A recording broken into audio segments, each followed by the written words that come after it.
E aí pessoal, tudo bem? Bom, hoje em sistema de telecomunicações vamos falar sobre os sinais AM. Bom, mas o que significa AM? AM, né, do inglês Amplitude Modulation, né, que também traduzido em português, né, a modulação em amplitude ou por muitas vezes também chamada de amplitude modulada. Então esse é o significado para um sinal AM.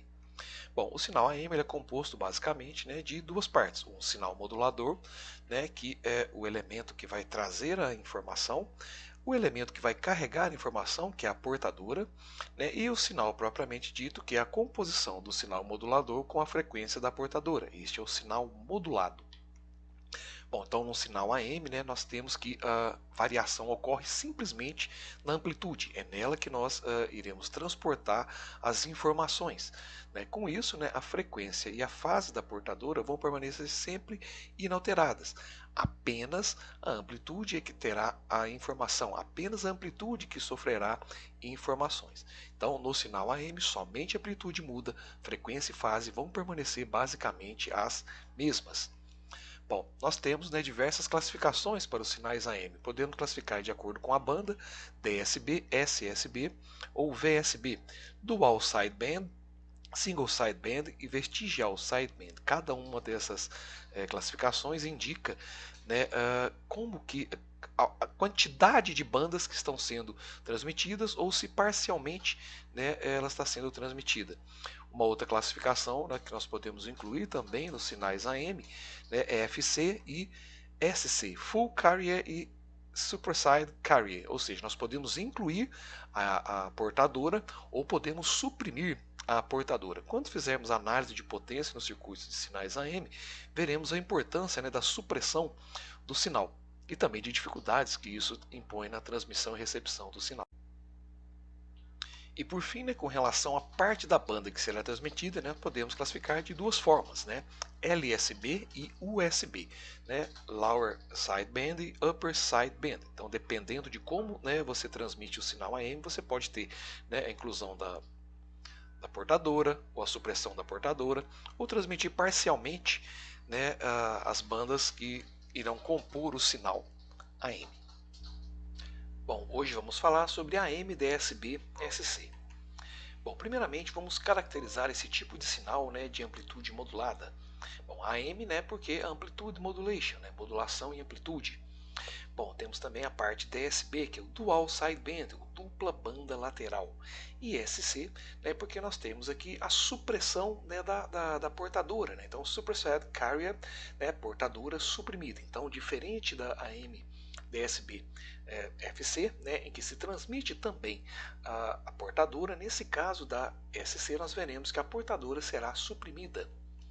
Bom, podemos aqui, né, entender por que, né, suprimir a portadora. Porque o gasto de energia, né, a potência utilizada pela portadora, né, sem distorções no sinal, né, considerando o índice de modulação aí igual a 1, né, é de no mínimo 67% da potência total. Né, então 2/3 no mínimo seriam utilizados para a transmissão da portadora. Então a ideia do AM-DSB-SC é uma tentativa, né, de você economizar potência na hora da transmissão, né, do sinal em amplitude modulada.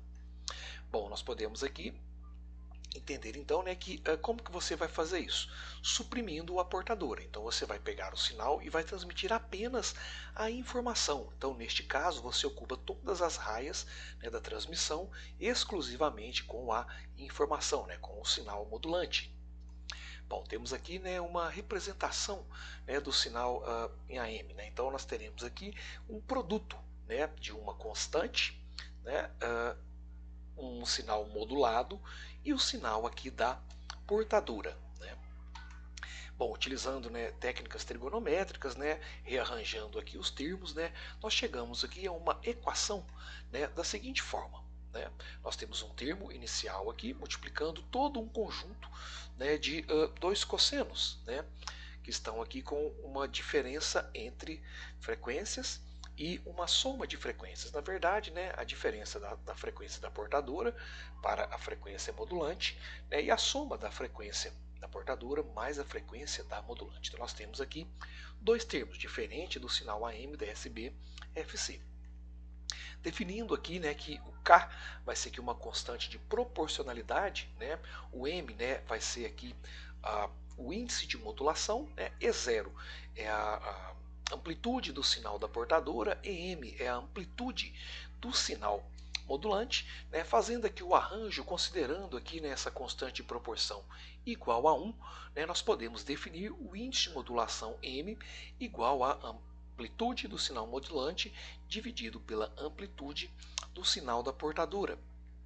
Bom, com isso, né, aplicando esse índice de modulação, relações trigonométricas, né, soma de meio ângulo, né, de meio arco, né, nós chegamos aqui então à seguinte equação, né, onde nós temos aqui um termo multiplicando o cosseno, mais um outro termo multiplicando aqui o outro cosseno. Bom, então o que nós vemos nessa parte, né, dessa equação é que nós temos uma referência a uma frequência inferior e outra a uma frequência superior. Na verdade, o que nós temos, né, são duas parcelas, onde nós temos uma parcela representando a banda inferior e outra parcela representando a banda superior. Se observarmos, ambas terão, né, o mesmo fator aqui multiplicador de amplitude, né, e a diferença está na frequência, onde uma estará somando na frequência da portadora e outra estará subtraindo na frequência da portadora. No espectro de frequência, né, nós podemos então representar, né, esse sinal AM, DSB, SC, né, com duas representações, sendo uma representando, né, a faixa inferior, né, e outra representando a faixa superior. Diferente da AM, DSB, FC, nós não temos aqui a transmissão da portadora, né, a frequência central, ela foi suprimida pelo método do produto utilizado. Vamos analisar agora, né, a potência no sinal AM, DSB, SC. Bom, neste caso, né, temos que lembrar aqui, né, de uma das expressões, né, utilizadas para potência, em que nós pegamos, né, a tensão elevada ao quadrado dividido pela oposição, dividido pela resistência, né? Bom, se nós pegarmos então a equação geral, né, que foi desenvolvida para o AM, DSB, SC, né, e, né, pegarmos apenas valores instantâneos, ou seja, desconsidere os cossenos, né, e, né, pegamos aqui os valores eficazes, ou seja, nós temos que pegar este termo elevando ao quadrado e dividindo por raiz de 2, né, porque nós queremos os valores eficazes, né, nós vamos chegar aqui, né, a uma parcela, né, em que nós teremos aqui, né, dois elementos iguais, né, porque a transmissão, né, a potência neste caso aqui, tanto para a faixa, né, lateral inferior quanto para a faixa lateral superior terão o mesmo resultado, né? Obtemos aqui então, né, uma expressão de K ao quadrado vezes M ao quadrado, né, amplitude do sinal modulante ao quadrado vezes o sinal da portadora ao quadrado dividido por 8 vezes a resistência, né, vezes a oposição. O mesmo se obtém para a faixa lateral superior. Bom, então na representação do espectro de potência, né, nós temos então a faixa lateral inferior e a faixa lateral superior. Lembrando que esses sinais são iguais, né, no AM, DSB, SC. Qual é a diferença? A diferença é que para o FC, né, para o full carrier, nós não temos a transmissão do sinal da portadora, né? No SC, nós suprimimos o sinal da portadora. Bom, nós podemos também, né, manipular esta equação, então, né, somando, né, as duas partes, né, para obtermos aqui então, né, o valor da potência média, né, juntando as duas partes e fazendo aqui a simplificação. Então, para a potência média, né, nós podemos utilizar este arranjo, né, em que a potência média vai ser dada pelo índice de proporção ao quadrado vezes a amplitude média, a amplitude do sinal modulante ao quadrado vezes a amplitude da portadora ao quadrado dividido por 4 vezes a resistência. Vamos falar agora sobre a largura de banda, né, no sinal AM, DSB, SC. Bom, usualmente nós representamos, né, o sinal que vai ser transmitido, né, com uma simples representação numa única frequência.